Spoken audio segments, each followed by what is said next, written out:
Hey there, guys. Welcome to episode 17. Is it 17 or 16? I'll have to double check that. Of my weekend review logs. I've not done one for this in a while, and I really apologize if you're a regular listener. But I've been incredibly busy with my commission painting and with responsibilities at home and things like that. The kids are on holiday again. It's just really difficult to find time to do this. It actually takes a lot of time. Then I realizes you got to find all the photos from all the games that I've played over the last couple of weeks, and then put them into the order and talk about them and that sort of stuff. But it's not that I'm bitching about what I do, because I like doing it. It's just it's finding the time. But anyway, enough of me bitching and moaning. Let's get on to what I've been doing. So the first thing I did, me and Carla received a prototype copy of Ember's expansion. We tried it out a couple of times. Obviously, the Kickstarter's finished and it was successful, which I'm really happy for Stuart. It's great to see that he's still doing successfully well, or doing well. But I was a little hesitant about this one. I didn't put a video out for this, mainly because I loved the idea of the new changes, but I didn't feel they worked really well. But Stuart's informed me that he's changing the costs and stuff on that, so he's going to be sending me a new prototype with all the updated costs, if you like, and then maybe I'll have a look at it again and see what I think then. My friend Chris, he came around and we played Fallen. I've been wanting to play this for a while, ever since I saw the Kickstarter. I never backed the Kickstarter, regrettably, at the time, because you get a ton of content from the Kickstarter, but the retail copy doesn't have half as near as the content that the Kickstarter had, and I think that's a massive drawback. But I wanted to try it out. It's just a two-player head-to-head sort of. One person plays the bad guy, one plays the good guy, and you're trying to defeat each other, going through the dungeon, gaining equipment and stuff, etc., etc. It was pretty fun. I enjoyed it. It was pretty light, I got to admit. And as for a head-to-head game, it was definitely lacking the kick you in the teeth sort of action. Everything was very what I would call Ruddo-esque Care Bear sort of style. Doesn't matter what you do to your opponent. Both people are going to get a bit, sort of a benefit out of it, and it was sort of it was interesting that they went down this route. I could see the opposite being, obviously the game would be less fun if you're getting your nose kicked in from the get-go. But I did feel that the choices were very linear in terms of what you were going to do. If you attack someone, it doesn't really matter if you beat them or not, because at the end of the day, both players are going to get a reward at the end of the round. But I still enjoyed it. I definitely want to try it again and play some of the other characters, because there's tons of stories, tons of characters. Got really interesting sort of storyline, sort of choose your own adventure path line. So that was pretty cool. Obviously, Dan came just before the weekend. We played a couple of games with the kids and my family.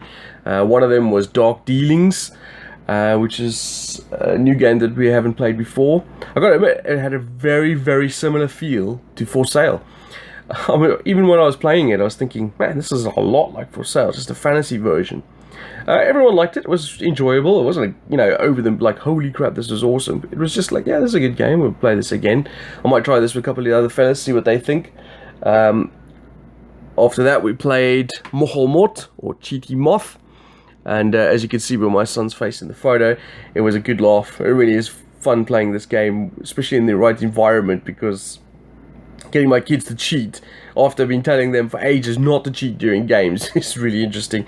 Especially the youngest one, he refuses to cheat, which is quite amusing when you're playing with him. Then came down to the weekend, and we started off. Me and Tony carried on with our Devil's Run campaign, or this might have been the first game in the campaign. In fact, it was. The starter box comes with a little mini campaign in the book, in the rule book. It's just sort of like link scenarios that gets you through the game, adding more content and stuff to the game. We played the first game, and I absolutely crushed Tony. We put this up on video, and we stuck that up on my channel, Battle Knights, which is my miniature board game channel. Mainly predominantly miniatures.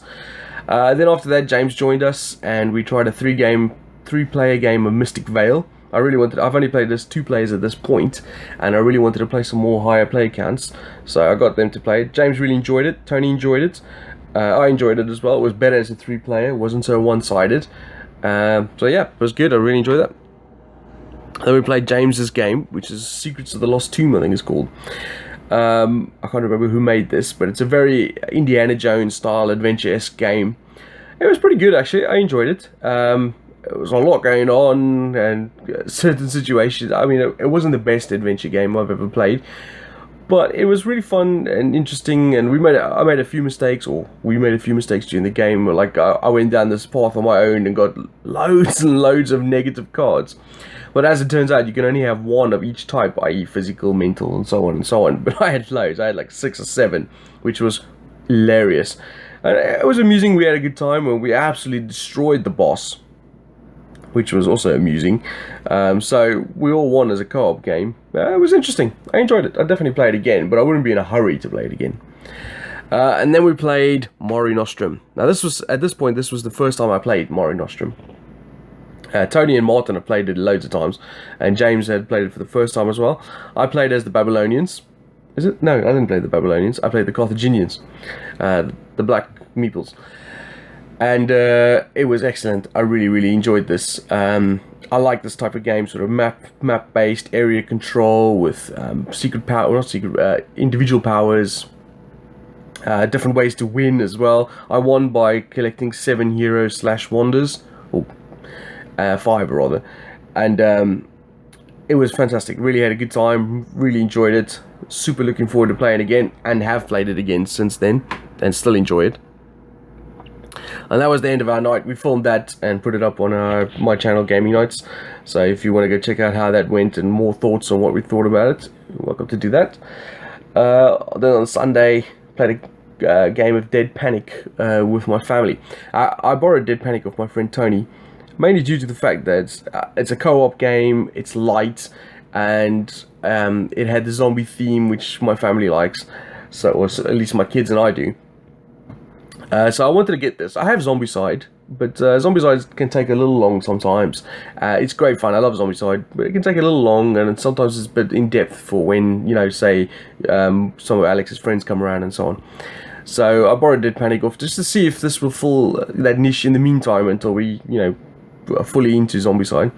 But unfortunately, it was fun. It was okay. You know, it wasn't a bad game, but it was not a touch on what I needed. Just both my children and me and Carla both said no, we prefer Zombicide way over this. It was too easy. It was, you know, not really many choices. It just didn't work for us. So this will definitely be going back to Tony, and we'll be looking to just go back to Zombicide in the meantime. So then the following weekend I was invited to another gaming club in Luton to come check out their gaming club, maybe do a little video for it, which I did. I did it on Battle Nights, where I've been doing a little community report and doing some videos on some of the local clubs in my area. And this was one of the got under the radar, so when they contacted me to come check it out, I went over there, took Molo and Cookie with me. As I said, we did the video, and then I played a couple of games there. They were doing a big Memoir 44 game where there was like 3 or 4 people aside, and we could have joined in that, but I thought let them get on with that, and we'll do a couple of games on the side. So we played a couple of games. We played Tempura, which is completely new to me and Molo. This was Cookie's game. That was actually quite fun. Light little filler game. You know, takes a couple of minutes to play. That was quite good, actually. Really nice little artwork. I think it's from Yellow, so that was pretty good. Then I taught them how to play Hollywood, which is a drafting game where you're designing your own movie. You are owner of a film studio, and you're trying to make as much money as you can in the next 3 years designing or making films. That went down pretty well. I think I won this. And then we played Puzzle Strike, which was Molo's game. So we each got to bring a game to the table. Puzzle Strike's a little bag building game, like Orleans and Hyperborea, those type of things. But instead of, this is where you're literally, the things you're pulling out of your bag are basically combos and ways of trying to beat up your opponent. Which is okay, I didn't mind it. I like bag building as a genre anyway, so it was pretty cool to see this different version of it. You know, with Orleans, you're building stuff, and Hyperborea, you got the area control thing going on. So this was completely different to those. And obviously you got the automobiles, which is the racing one. So I've played 4 different ones now, and I've liked them all. I didn't mind this, but this was probably the least favorite out of the 4. But that is not saying it was a bad game. It was different, and I think it probably works better, as a two-player game maybe. But nonetheless, it was still good to try that. Then that night, when I got back home, Molo came around mine, and then Martin and Dave joined us.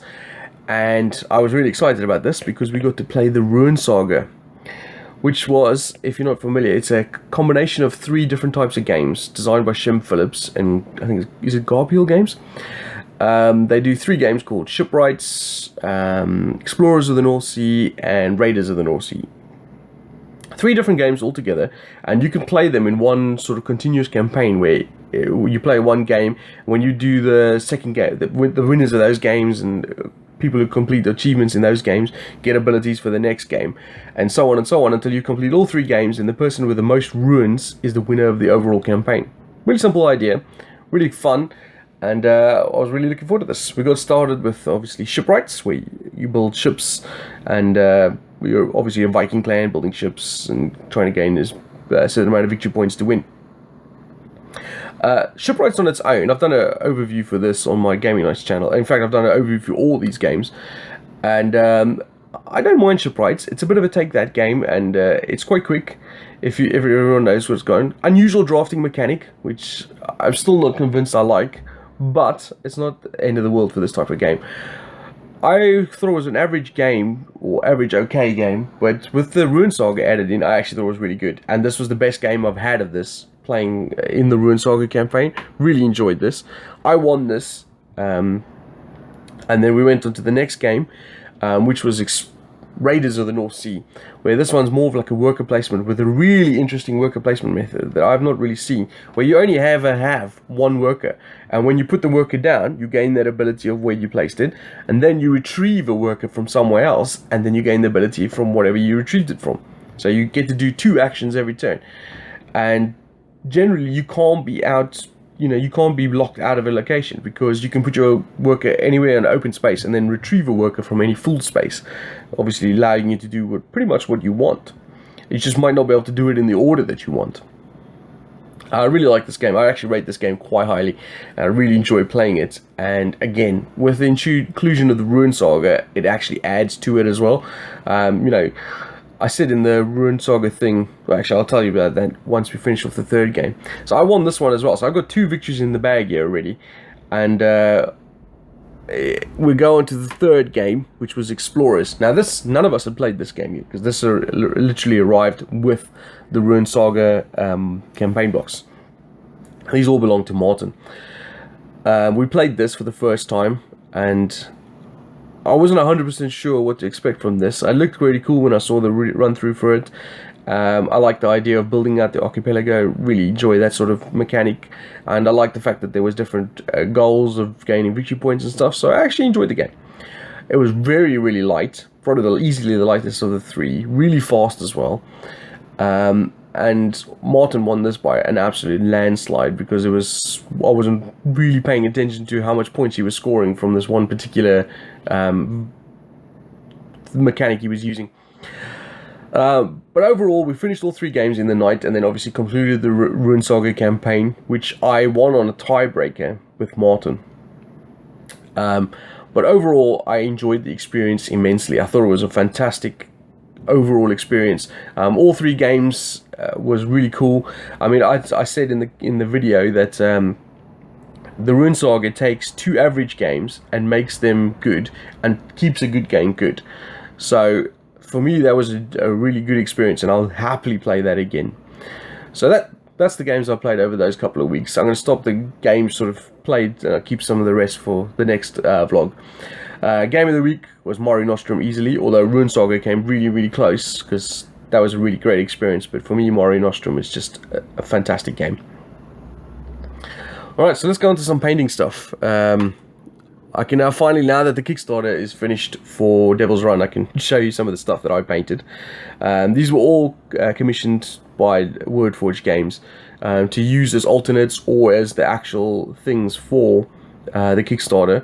You might, if you back to Kickstarter, you might have noticed that I did the Mystery Machine for their thing, which I was really proud of because it's been included into the rulebook and to the artwork of the card, and it was used as the official model for their Kickstarter, so I was really proud of that. And also because it was really tough to paint that. It was actually a lot harder than I expected. So I'm really proud of that. I actually really like some of the others as well. My favorite out of all the ones I painted was the sort of the hot rod with the sort of Cthulhu tentacles going around it. I really enjoyed that a lot, and now I want to go get that faction so I can do that to my cars. Unfortunately, that wasn't chosen as the Kickstarter miniature, but you know, it's fine. But I really enjoyed painting all of these. Actually, some of them were really cool. I had to paint some like sort of reconditioned police cars. And then some to match some of the other stuff I've painted for them before. So that was pretty cool. I really enjoyed doing that, and I'm really chuffed by the fact that it got onto the Kickstarter and onto their webpage and things like that. So that's been held back for a while now, but now I can finally show that off. And that's obviously on my Facebook page as well, on the Painting Nights Facebook page. And I also did some Avengers figures for the Marvel Knights miniatures game for a customer. And these were quite interesting to paint as well, because it's not like you could just make up the colors. Obviously, you have to paint the colors based on what they look like. So I had to do a lot of research to find out the exact color. Especially for Iron Man, you would think it's just easy, just red and gold, but it wasn't as easy as that. But I was pretty happy with these. I wasn't quite happy with the basing when we made some little rubble to go on the basing, like newspapers and Coke tins and stuff. Maybe a little out of scale, but I think they brought a little bit more to the basing. Maybe. You decide. Obviously, these are also on my Facebook page. I got more stuff I can show you for painting, but this video is getting a bit long now. I mean, we're probably pushing about 17 minutes already, so I'm just going to cap that off there and then go on to maybe a thought of the week, which is Essence Spiel just ended a week ago. And it was another, I didn't go, but there was another fantastic convention based on the figures and report backs from people who did go. So if you had a good time, maybe comment below and say what your highlight of the spiel was. For me, I think the most proudest thing is there was a couple of companies there that had figures that I'd painted on as their demo display boards. I mean, Gloomhaven, I painted the figures for that. Z-War 1, I painted the figures for that. And Devil's Run, I painted the figures for that. So I'm kind of proud of that. You know, I'm just a small little business that is, you know, doing as best I can with the painting and trying to build up a reputation. And things like this really help. I mean, all three of those companies have trusted in me to do their figures for them. And I hope I've done it justice. And hopefully that'll, you know, benefit me in the future. And I thought I'd just say that I'm really proud of that sort of thing. And yeah, so there you go. That's the end of my vlog for this week. A little longer than normal, and obviously a lot later than normal. But nonetheless, thanks for watching and listening, and I'll speak to you guys soon.